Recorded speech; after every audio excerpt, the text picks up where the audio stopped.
medyo napabayaan. Maintenance muna natin, palit ng spark plug saka change oil na rin bago mag ride. Habang nagche-change oil, unahin natin yung pagtanggal ng spark plug. Tatlo kasi yan, isa dito tapos isa sa kabila. Ito yung mahirap tanggalin, yung nasa gitna. Triple spark plug kasi siya. So yun, mahirap magkalas ng nagbibideo. Kalasin ko muna. Unahin natin tanggalin yung tanke pagkatanggal nitong tank cover. So pagkalas pala ng tanke, gagamit lang ay ng dito 12mm saka ito 10mm na wrench. Yan, pag nabaklas nyo, natanggalin nyo lang ito para medyo para mapatong na siya dito. Yung iba kasi ginagawa, tinatanggal mo muna itong airbox. Ang gagawin ko na lang para di na masyadong magbaklas, yan, alisin nyo na lang itong cover, tapos matatanong nyo na siya. Yan, bunutin nyo lang ito, tanggalin nyo lang, pipihit nyo na yan. Ngayon, kung mapapansin nyo, di ko na siya tinanggal itong sa airbox. Pwede nyo nang hilahin ito, yung cover ng spark plug. Kasi yun siya, bunutin nyo siya dun. Basta may pamihit kayo, mabubunod nyo yan. Ngayon, hindi nyo na kailangan magkalas ng ganyan para di na kayo mahirapan. Ayan, nagche-change oil nga din pala ako. Papadrain muna ako habang nagbabaklas. So ito, kaysa pumunta ako ng Pasig, order na lang sa Shopee. At yung seller nito ay yung sa Pasig din. Kaysa pumunta ako ng Pasig, ako na lang ang gagawa. Pumili ko na ng dalawang ADNOC. Ayun yung gold as spark plug, filter, saka ito yung goma. Ayan, palitan na natin na. Ito siguro yung sa gitna, naiibaw eh. Kasi ito, dalawa sa gilid. Ano siya? Original parts ng Bajaj. Nakikita nyo. Medyo malayo kasi yung Pasig. Nasa Bulacan ako. Saka traffic eh. Mas okay magpa-order na lang. Kung kaya nyo naman din gumawa, kung may tools din naman kayo, ayan, pwede nang kayo na lang gumawa.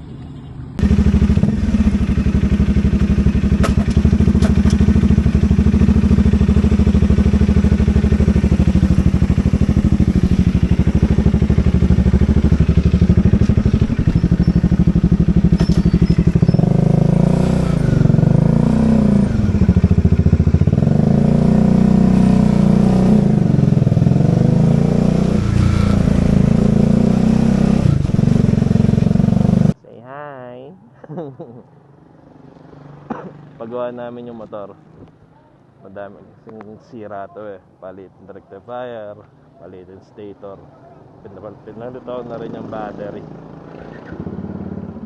So ayun, madaming pinalitan dito, pati spark plug pinalitan ko na din. Ngayon papagawa ko, malulubat to eh. May dala lang akong extra battery, yung pinagpalitan. Case na di umabot. Tingnan nyo, di ko na rin napagasolinahan kasi pabalik-balik ako sa shop, di ako makalayo. Ngayon pupuntahan ko yung mekaniko na kababata ako. Dito sila nakatira dati. Ngayon nasa Heritage na siya eh, kasi may sarili na siyang pamilya.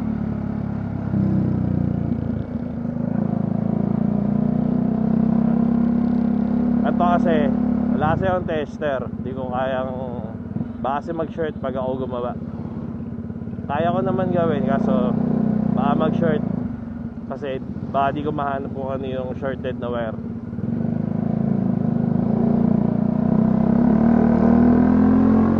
Kaya dali na lang natin, imbis na mag-short ulit, di ba?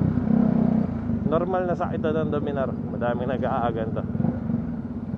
Buti nga daw yung sa akin tumagal pa eh. Sa iba kasi halos hindi talaga nagtatagal. Pinipilit ko lang mapagawa ngayon kasi pupunta kami ng Marilaki bukas. Matagal-tagal din nakapag-ride, kaya mag-short ride na lang kami sa Marilaki. After ng Marilaki, dodiretso na kaming dalawa sa Batangas. Yun lang, na-share ko lang. Sa ngayon, pagawa muna natin to. Sana umandar. Pag dito umandar, yari tayo.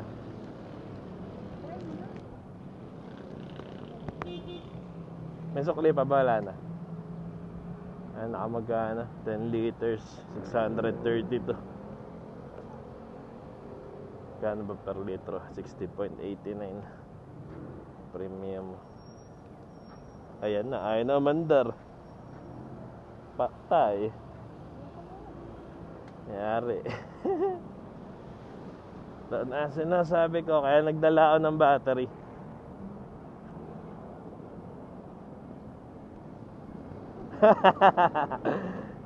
Saktong-sakto yung pagbukas ng camera. May dala ako pang jumper dito dahil alam kung di kami makakauwi. Jumper time. Ay putya, naiwan ko yung Allen keys nasa bahay.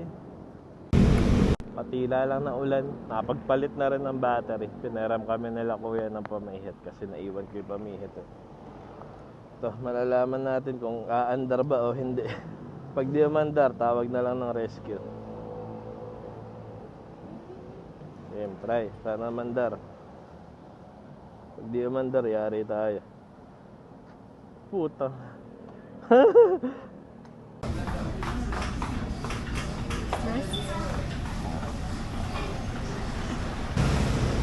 Say hi. Tamang hantay lang nang magre-rescue. Sana umandar pag ginamper. Wala, ayaw umandar Civic. Tara.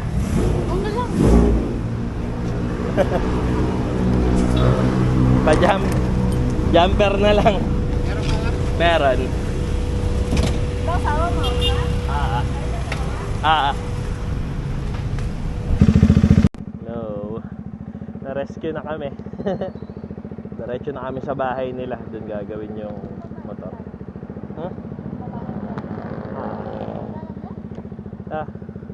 Nakataga sa amin lang din sila.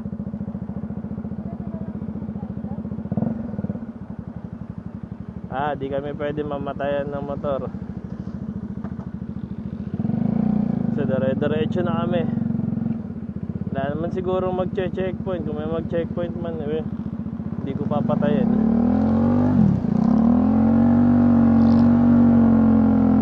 Kabado mag-clutch baka kasi mamatay.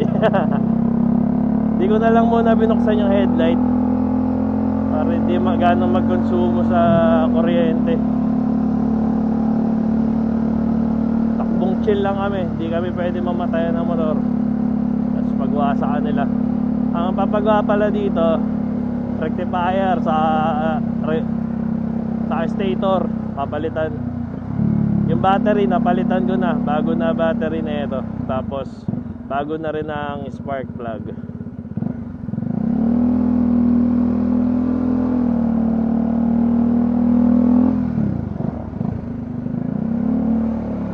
Pakita ko na rin sa inyo kung paano palitan yung spark plug. Binidyo ko to ng mga nakaraang linggo nang makita nyo rin paano magpalit ng spark plug. Madali lang naman magpalit ng spark plug. Ang problema kasi sa pagpalit, namatay. Buti nag-start pa. Bad kasi traffic. Pagpasensyahan nyo na ako maingay, namamatay kasi.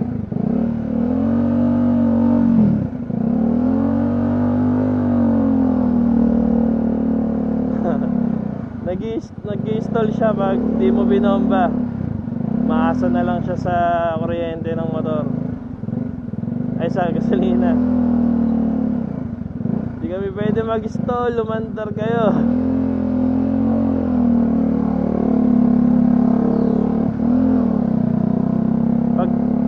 Pag di ko siya piniga, mamamatay.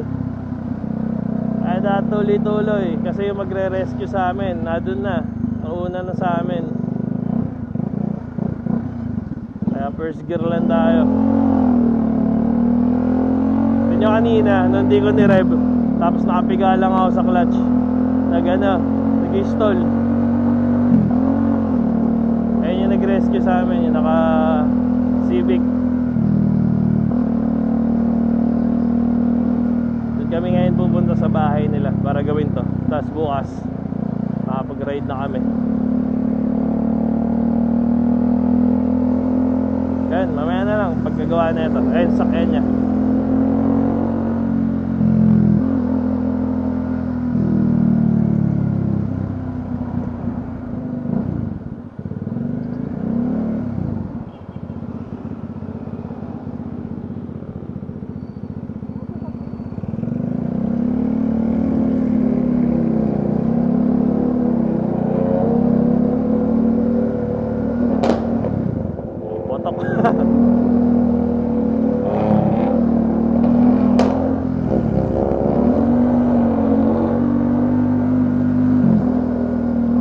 Ginawa daw niya kasi kaninang umaga yung ano niya, tambucho niya. Kaya inabot na kami ng gabi. Ay, okay na, makakalayas na kami. Ito yung shop nila, Rev Up. Dito lang sa Heritage Bulacan. Tara. Ay, subo.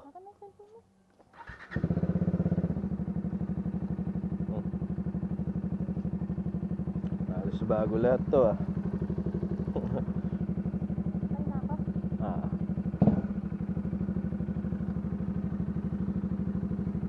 Dati yata maglagay na ako ng voltmeter para nalalaman kung nagkakarga ba o hindi. Buti tumigil din yung ulan ah. Saan ba tayo dumaan? Kabila lang. Tayo na, bawala. So yun, bukas tuloy ang Marilaki namin bukas. Okay na. Bago na ang ating state tour. Kakarga na uli yung baterya natin. Hindi na tayo kakabahan. Bukas kasi may biyahe kami ni Kim, yung kasama ko ng lugar yun. Basta yung kasama ko mag-ride. Yan, magra-ride uli kami bukas. Yan, sa mga nagkakaroon ng problema sa dominar nila, pwede nyo rin puntahan si Darwin kasi sanay din yan sa big bike sa kotse. Syempre sa mga smaller CC. Graduate siya ng automotive. Huwag kayong mag-alala.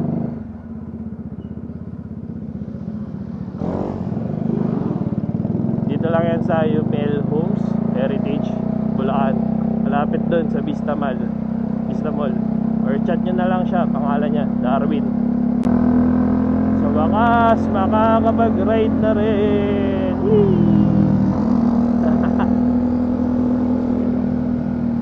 Sarap sa pakiramdam pag wala na siyang problema. So yun, babay na talaga. Babush.